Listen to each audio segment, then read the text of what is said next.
నా జీవితంలో ఎప్పుడు చూడలేదు, ఎంత అద్భుతంగా ఉంది. అరే రే రే రే. నా last video brothers movie break down కి మీరు ఇచ్చిన రెస్పాన్స్ నాకు ఎనర్జీ ఆన్ తాగిన పిల్లల్లాగా ఇన్స్టెంట్ ఎనర్జీ అండ్ మోటివేషన్ వచ్చేసింది. Thank you everyone. బట్ ఈ క్రెడిట్స్ అన్ని నాకు కాదు, director KV Anand and team కి దక్కుతాయి. బికాస్ వాళ్ళ వర్క్ ని మీకు రీప్రజెంట్ చేశాను అంతే. Because I'm just a finder, cine finder. And మీరు ఈ ఛానల్ కి కొత్తగా వచ్చింటే నా previous video brothers movie hidden details ని డెఫినెట్ గా చూడండి. లింక్ డిస్క్రిప్షన్ లో ఇచ్చాను. అండ్ నచ్చితే మాత్రం ప్లీజ్ డూ సబ్స్క్రైబ్. ఈ రోజు మనం బ్రేక్ డౌన్ చేయబోయే మూవీ మీ ఫేవరెట్, నా ఫేవరెట్, మనందరి ఫేవరెట్ రంగం 2. చీచి, ఇది కాదు, రంగం మూవీ. ఈ వీడియోలో హిడెన్ డీటెయిల్స్ ని మూవీ టైమ్ లైన్ ప్రకారం కాకుండా క్యారెక్టర్ వైస్ బ్రేక్ డౌన్ చేస్తాను. ఎందుకంటే అలా చేయడం వల్ల ప్రతి character significance and hidden detailing ఇంకా క్లియర్ గా అర్థం అవుతుంది కాబట్టి. అండ్ నేను ప్రీవియస్ వీడియోలో చెప్పినట్టు బ్రదర్స్ మూవీలో జస్ట్ రంగం మూవీ రిఫరెన్సెస్ మాత్రమే పెట్టలేదు. యాక్చువల్ గా సేమ్ యూనివర్స్ లో జరిగే ప్యారలల్ స్టోరీస్ అని ప్రూవ్ చేయడానికి ఒక కనెక్టింగ్ క్యారెక్టర్ ని కూడా పెట్టారు. అది ఎవరో ఈ వీడియో ఎండ్ లోపల చెప్తాను. సో ఈ వీడియో ఎండ్ వరకు చూడండి. So without any further delay, let's get in to the video.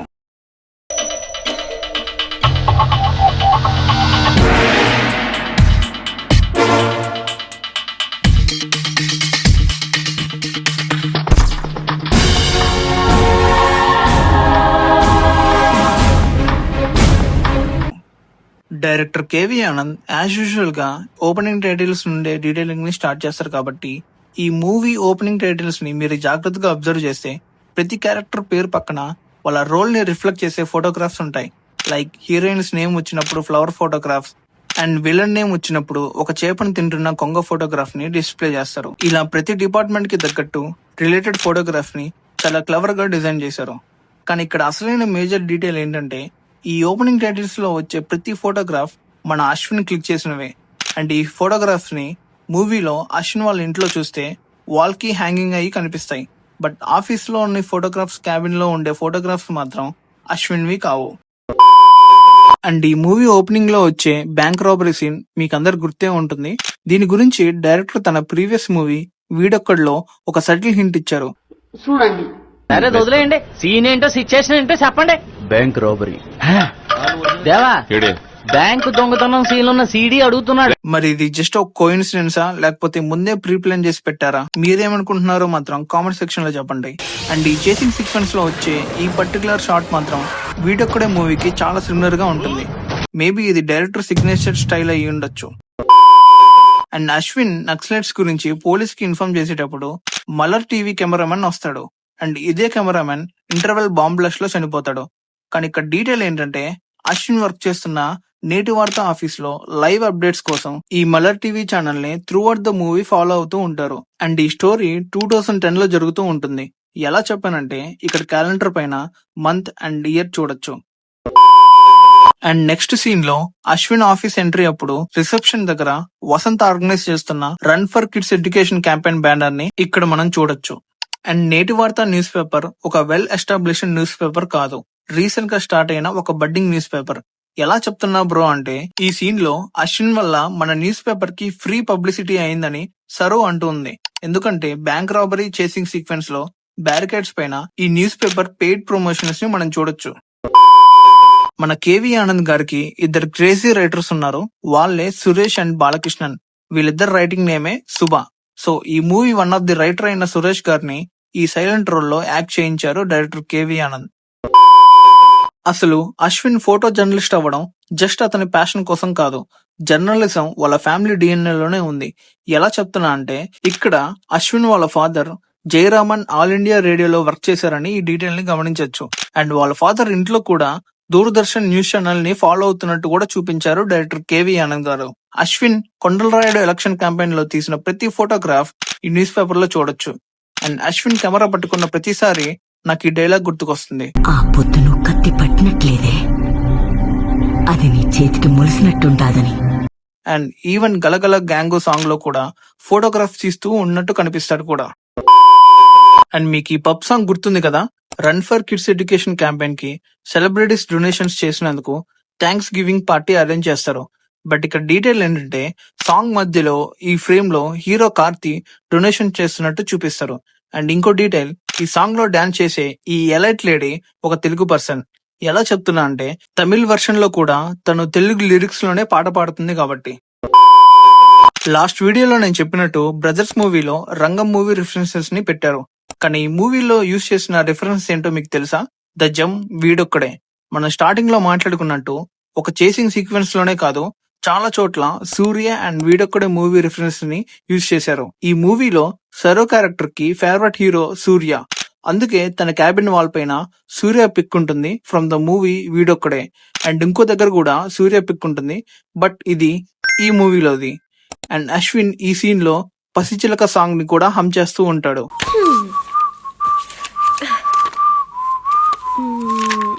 And climax లో నక్సలైట్స్ ని సరౌండ్ చేయడానికి పోలీస్ యూజ్ చేసిన బిల్డింగ్స్ లో వన్ ఆఫ్ ది బిల్డింగ్ మాత్రం తర్వాత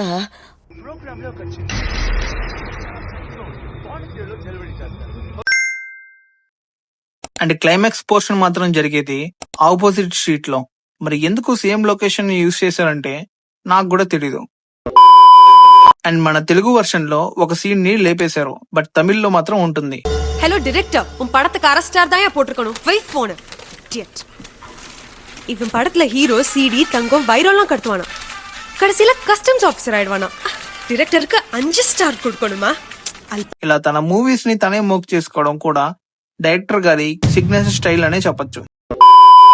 and coming back to the Saro characterization, Saro is actually a sapiosexual. అంటే చదువుకోండ్రా ఎదవలారా. అందుకే అశ్విన్ రెస్టారెంట్ సీన్ లో కూడా సరు ఇలా ఐ లవ్ యూ చాలా మందికి చెప్పింది అంటాడు. అండ్ దాన్ని జస్టిఫై చేసే సీన్ మాత్రం ప్రీ ఇంటర్వెల్ సీన్ లో వస్తుంది. అండ్ అదే రెస్టారెంట్ సీన్ లో సరో అపార్ట్మెంట్ లో ఉండే ఈ కిడ్ పేరెంట్స్ ని కూడా మనం గమనించవచ్చు. అండ్ మన కొండల రాయుడు అంకుల్ దగ్గరకు వస్తే, అంకుల్ ఒక మైనర్ అమ్మాయిని మ్యారేజ్ చేసుకుంటాడు కదా, అది ఎక్కడంటే సూళ్లూరుపేట, ఆంధ్రప్రదేశ్. ఈవెన్ తమిళ వర్షన్ లో కూడా ఇదే నేమ్ ఉంటుంది. ఎందుకంటే తమిళ ప్రెస్ రిపోర్టర్స్ కి దొరకకుండా ఉండడానికి ఈ లొకేషన్ ని సెలెక్ట్ చేసుకుంటారు. బికాస్ ఈ ఊరు Tamil and AP state border లో ఉంటుంది. అండ్ ఆ మ్యారేజ్ కొండల రాయుడు అంకుల్ చెప్పినట్టు ఎగ్జాక్ట్ గా midnight 12 కి జరుగుతుంది. ఇక్కడ డీటెయిల్ ఏంటంటే ఇక్కడ అశ్విన్ వాచ్ లో కూడా 11:50 అయి ఉంటుంది. బికాస్ అశ్విన్ ఆ లొకేషన్ కి అందరికన్నా ఎర్లీగా వస్తాడు కాబట్టి.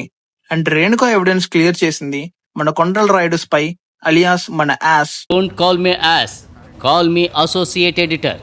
రేణుకా చీఫ్ ఎడిటర్ తో మాట్లాడేటప్పుడు బ్యాక్గ్రౌండ్ లో వాక్ చేస్తున్న మన యాస్ ని గమనించొచ్చు. అండ్ రేణుకా ఎవిడెన్స్ కోసం సెర్చ్ చేసేటప్పుడు కొండల రాయుడు ఒకసారి యాస్ ని చూస్తాడు. అండ్ మన యాస్ ఇంకొకరు కూడా స్పైగా ఉంటాడు. అది ఎవరో కాదు, మన నక్సలైట్ కదిర్ కి. చాలా కంట్రీలో ఉన్నావు బేటా. మన కొండల రాయుడు అంకుల్ స్మితకి తన నియోజకవర్గంలో సీట్ కేటాయిస్తాడు కదా, కానీ స్మిత ఆ పార్టీలో జాయిన్ అవ్వబోతున్నట్లు ముందే ఈ సీన్ లో వచ్చే న్యూస్ పేపర్ క్లిప్పింగ్ లో క్లియర్ గా హింట్ ఇచ్చారు. అండ్ ఇదే న్యూస్ పేపర్ ని ఈ మూవీలో రిపీటెడ్ గా యూజ్ చేశారు. ఇది మాత్రం సిగ్నేచర్ స్టైల్ కాదు, ఇట్స్ ఏ మిస్టేక్. అండ్ ఈ మూవీలో మోస్ట్ మిస్అండర్స్టూడ్ క్యారెక్టర్ ఎవరైనా ఉన్నారంటే అది సీఎం యోగేశ్వర్ క్యారెక్టరే. డైరెక్టర్ మనల్ని ఎంత క్లవర్ గా మిస్లీడ్ చేశారో చూడండి. ఫస్ట్ వసంత్ ని రూలింగ్ పార్టీ వాళ్ళు కొట్టారని ప్రచారం జరిగినప్పుడు సీఎం మా వాళ్ళు చేయలేదని మొత్తుకుంటాడు. కానీ ఇది వసంత్ క్రియేట్ చేసిన డ్రామా అని అందరికి లాస్ట్ లో తెలుస్తుంది. సెకండ్, ప్రెస్ మీట్ లో ఒకడు సెక్రటరీ మ్యాటర్ తీసినప్పుడు నువ్వు అపోజిషన్ వాడివా అని సీఎం అడుగుతాడు. కట్ చేస్తే వాడు నిజంగానే కొండల రాయుడు పార్టీ మనిషి.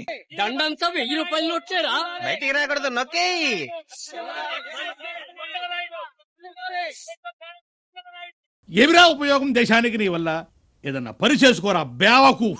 ఇక థర్డ్, ఇంటర్వెల్ బాంబ్ బ్లాస్ట్ ని నక్సలైట్స్ లే చేశారని సీఎం నెత్తి నోరు కొట్టుకున్నా కూడా ఆఖరికి ఆయన సొంత ఆఫీసర్స్ కూడా నమ్మకుండా సీఎం మీదే డౌట్ పడతారు.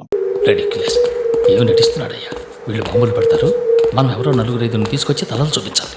ఒక్క బతుకైపోయింది. అండ్ ఫోర్త్ వన్, క్లైమాక్స్ లో వసంత్ చనిపోయినప్పుడు నేనే సీఎం అయినా కానీ ఇలాంటి సెల్ఫ్ సాక్రిఫైస్ చేయలేను అని సీఎం ఈగో లేకుండా ఒప్పేసుకుంటాడు. సో ఇలా ఒక క్యారెక్టర్ ఎప్పుడు నిజాలే మాట్లాడుతున్న సిచ్యువేషన్స్ ని బట్టి ఒక విలన్ లా ప్రొజెక్ట్ చేయొచ్చో చూపించడానికి ఈ సీఎం క్యారెక్టరైజేషన్ ఒక బెస్ట్ ఎగ్జాంపుల్. ఇక వసంత్ గురించి ఫుల్ గా చెప్పబోయే ముందు మీరు అండ్ నేను ఎంతగానో వెయిట్ చేస్తున్న interesting topic KV Anand cinematic universe. Brothers మూవీలో Vasanth second death anniversary poster కనిపించడం ఒక డైరెక్ట్ హింట్ అయితే, అదే మూవీలో ఎవరికి కనపడకుండా 2 హిడెన్ డీటెయిల్స్ ని దాచారు. ఫస్ట్ వన్, ఈ 2 సినిమాలకి కామన్ గా ఒక కనెక్టింగ్ క్యారెక్టర్ ఉంటుంది. అది ఎవరో కాదు, ఇన్స్పెక్టర్ పాండియన్. ఈ రెండు మూవీస్ లోనూ సేమ్ యాక్టర్ సేమ్ ఇన్స్పెక్టర్ రోల్లో విత్ సేమ్ నేమ్ తో మనకు కనిపిస్తాడు. అండ్ సెకండ్ వన్ నేటి వార్త న్యూస్ పేపర్. రంగం మూవీలో ఇది జస్ట్ ఒక న్యూస్ పేపర్ ఆఫీస్ అయితే, బ్రదర్స్ మూవీ టైమ్ లైన్ కు వచ్చేసరికి కరెక్ట్ గా 2 years తర్వాత ఇది ఒక full pledged live telecasting news channel గా ఎవాల్వ్ అవుతుంది. కానీ బ్రదర్స్ మూవీ తర్వాత ఏ సినిమాల్లోనూ ఈ యూనివర్స్ కంటిన్యూ అవ్వలేదు. అండ్ ఈ వీడియోలో మన last but not least main villain Vasanth గురించి మాట్లాడుకుందాం. వసంత్ ని ఒకే ఒక వర్డ్ లో డిఫైన్ చేయాలంటే మ్యాకియావెలియనిజం. అంటే చదువుకోండ్రా ఎదవలారా. అంటే పైకెంతో మంచిగా నటిస్తూ లోపల మాత్రం దారుణమైన కుతంత్రాలు చేసే బుద్ధి అనమాట. కానీ ఈ క్యారెక్టర్ ని నా స్టైల్లో చెప్పాలంటే, చిన్నప్పుడు స్కూల్లో చదువుకున్న పద్యం యాదకొస్తున్నా సరే వాళ్ళ ఉప్పు కప్పు రొంబు నొక్క పోలిక నుండు, చూడ చూడ రుచుల జాడ వేరు, ఫ్రెండ్స్ నందు వసంతులు వేరయ్య, విశ్వదాభిరామ, సినీ ఫైండర్ ని ఫాలో అవరా మామ. ఓయమ్మా చానా రే చిన్న సెకల్లేవరా నీలా. ఇక మరి వసంత్ డీటెయిల్స్ కొస్తే, యువతరం పార్టీ పెట్టక ముందు మైక్రోసాఫ్ట్ లో వర్క్ చేసేవాడు. వసంత్ ఎలక్షన్స్ లో మెయ్యప్పన్ మీద మెజారిటీతో గెలుస్తాడు. కానీ కట్ చేస్తే వసంత్ తన మాస్టర్ ప్లాన్ ని ఇంప్లిమెంట్ చేసిన నియోజకవర్గం ఎవరితో తెలుసా? మెయ్యప్పన్దే. సో ఈ సింపతి స్ట్రాటజీతోనే వసంత్ రూలింగ్ పార్టీని ఓడించాడు. అయితే క్లైమాక్స్ లో నక్సలైట్ లీడర్ కదీర్ అశ్విన్ తో ఈ బాంబ్ బ్లాస్ట్ ప్లాన్ లో నేను వసంత్ తప్ప ఇంకెవరు లేరు అంటాడు. కానీ నా థియరీ ప్రకారం యాక్చువల్ గా ఇంకో పర్సన్ కూడా ఈ ప్లాన్ లో ఇన్వాల్వ్ అయ్యే ఉన్నాడు. అతను ఎవరో కాదు, కిరణ్. ఫస్ట్ క్లూ, మేయప్పన్ నియోజకవర్గంలో వసంత్ ని కొడుతుంటే కిరణ్ వెంటనే రియాక్ట్ అయ్యి వాళ్ళని తిరిగి కొడతాడు. కానీ వసంత్ పారిపో అని సిగ్నల్ ఇవ్వగానే అప్పటి వరకు ఫైట్ చేస్తున్న కిరణ్ వెంటనే ఆపేసి పారిపోతాడు. పైగా ఇదే సీన్ లో దెబ్బలు తింటున్న చంద్రుని మాత్రం అసలు పట్టించుకోకుండా వదిలేసి పరిగిస్తాడు. Second clue, interval bomb blast గురించి కదిర్ వసంతులతో పాటు కిరణ్ కూడా ముందే తెలుసు. ఇక్కడ బాంబ్ బ్లాస్ట్ అవ్వడానికి ముందే కిరణ్ తన స్పీచ్ మధ్యలో ఆపేసినందుకు ఫీల్ అయినట్టు యాక్ట్ చేసి స్టేజ్ దిగి వెళ్ళిపోతాడు. కరెక్ట్ గా బాంబ్ బ్లాస్ట్ అయ్యాక మళ్ళీ తిరిగి వస్తాడు. And most important clue, interval card పడే ముందు సరో క్యారెక్టర్ చనిపోతుంటే బ్యాక్గ్రౌండ్ లో కిరణ్ నడుస్తూ చూస్తూ వెళ్తాడు. లైక్ తను ఆల్రెడీ చనిపోతుందని తెలిసినట్టే. అండ్ అదే ఫ్రేమ్ లో వసంత్ కూడా మనం గమనించవచ్చు. అండ్ ఈ వీడియో లాస్ట్ పార్ట్ కి వచ్చేసాం. సో మూవీలో ఉన్న రిమైనింగ్ చిన్న చిన్న డీటెయిల్స్ ని ఇందులో కవర్ చేస్తాను. ఇక ఈ మూవీలో డైరెక్టర్ రాసుకున్న setup and pay of scenes, tit for taught scenes, even side characters కి క్యారెక్టర్ ఆర్క్ ఎంత పర్ఫెక్ట్ గా ఉంటాయో ఇప్పుడు చూద్దాం. ఫస్ట్ వన్, క్లైమాక్స్ లో మన అశ్విన్ ఆ విండో నుండి అంత ఈజీగా జంప్ చేయడానికి సెటప్ ఈ కాలేజ్ లో అశ్విన్ ఒక అథ్లెట్ అని చూపిస్తారు. ఇది అందరికి తెలుసు. మరి సెకండ్ వన్ ఏంటంటే, సేమ్ అలాగే వసంత్ కూడా కాలేజ్ టైంలో ఒక బాక్సర్. అందుకే సర్రోని కొట్టేటప్పుడు మీరు గమనిస్తే బాక్సింగ్ పంచెస్ లానే ఉంటాయి. And most satisfying tit for tat scene ఈ మూవీలో ఏంటంటే, ఇంటర్వెల్ లో నక్సలైట్ లీడర్ కదీర్ సరో మెడపైన కాలు పెట్టి క్రూరంగా చంపేస్తాడు. కానీ కట్ చేస్తే క్లైమాక్స్ లో వసంత్ చేతిలో కూడా కదీర్ అలాగే చనిపోతాడు. అంతేకాదు Ashwin and Vasanth first meeting ఒక పెద్ద గొడవతో స్టార్ట్ అయ్యి ఆ తర్వాత వసంత్ ఇచ్చే ఒక షేక్ హ్యాండ్ తో ఫ్రెండ్షిప్ గా మారుతుంది. కానీ కట్ చేస్తే క్లైమాక్స్ లో అదే ఫ్రెండ్షిప్ వసంత్ హ్యాండ్ కిక్ తో గొడవగా ఎండ్ అవుతుంది. అండ్ ఈ మూవీలో ఇంకొక funny and ironic pay of ఏంటంటే, రేణుక అశ్విన్ తో నాతో ఎందుకు నిజం దాచామని అడిగినప్పుడు నేను వసంత్ లాంగ్ టైం నుండే ఫ్రెండ్స్ అని ఆఫీస్ లో తెలిస్తే నన్ను అద్వైతంతో గారు పాటు బోరింగ్ టెంపుల్స్ కవరేజ్ కి పంపిస్తారు. కానీ కట్ చేస్తే మూవీ ఎండ్ అయ్యేటప్పుడు నిజంగానే అద్వైతంతో గారు పాటు మన అశ్విన్ ని కూడా టెంపుల్ కవరేజ్ కి పనిష్మెంట్ గా పంపిస్తారు. అండ్ ఈ మూవీలో అశ్విన్ అండ్ వసంత్ ఫ్రెండ్స్ అనే విషయాన్ని ఫస్ట్ కనిపెట్టింది రేణుక కాదు, ఈ జర్నలిస్ట్. మీరు సరిగ్గా అబ్జర్వ్ చేస్తే వసంత్ ఫస్ట్ ప్రెస్ మీట్ లో అండ్ బాంబ్ బ్లాస్ట్ అయ్యాక హాస్పిటల్ సీన్ లో కూడా సేమ్ జర్నలిస్ట్ తో వసంత్ గొడవ అయినప్పుడల్లా అశ్విన్ వెంటనే ఇన్వాల్వ్ అయ్యి సిచ్యువేషన్ ని కూల్ చేస్తుంటాడు. వాళ్ళకి సపోర్ట్ చేసి మాట్లాడుతున్నావు నువ్వు. చాలా బాధపడుతున్నారు. అండ్ క్లైమాక్స్ లో ఖదీర్ కి మార్ఫిన్ ఇంజెక్షన్ ఇచ్చిన డాక్టర్ ను కూడా నక్సలైట్స్ నుండి తప్పించుకుంటాడు. ఈ పర్టికులర్ ఫ్రేమ్ లో ఆ డాక్టర్ ని క్లియర్ గా చూడొచ్చు. So that's it guys. ఇంతటితో రంగం movie hidden details and decoding analysis complete అయింది. వీడియో కొంచెం లెంతీ అయినా గానీ మీరు కొత్త డీటెయిల్స్ ని తెలుసుకున్నారని అనుకుంటున్నాను. అండ్ ఈ అనాలిసిస్ కనుక మీకు నచ్చితే తప్పకుండా లైక్ చేయండి. అలాగే కింద ఉన్న కామెంట్ సెక్షన్ లో మీ ఒపీనియన్స్ చెప్పండి. ఎందుకంటే మీరు లైక్ అండ్ కామెంట్ చేస్తేనే మన యూట్యూబ్ అల్గోరిథం ఈ వీడియోని ఇంకొంతమందికి ప్రమోట్ చేసి పుష్ చేస్తుంది. నాకు నమ్మకం ఉంది మీరు ఖచ్చితంగా సపోర్ట్ చేస్తారని. సో ఇలాంటి క్రేజీ మూవీ అనాలిసిస్ ని మిస్ అవ్వకూడదంటే ఖచ్చితంగా ఛానల్ ని సబ్స్క్రైబ్ చేసుకోండి. సో నెక్స్ట్ వచ్చే వీడియోస్ తో మళ్ళీ కలుద్దాం. Tata, bye bye.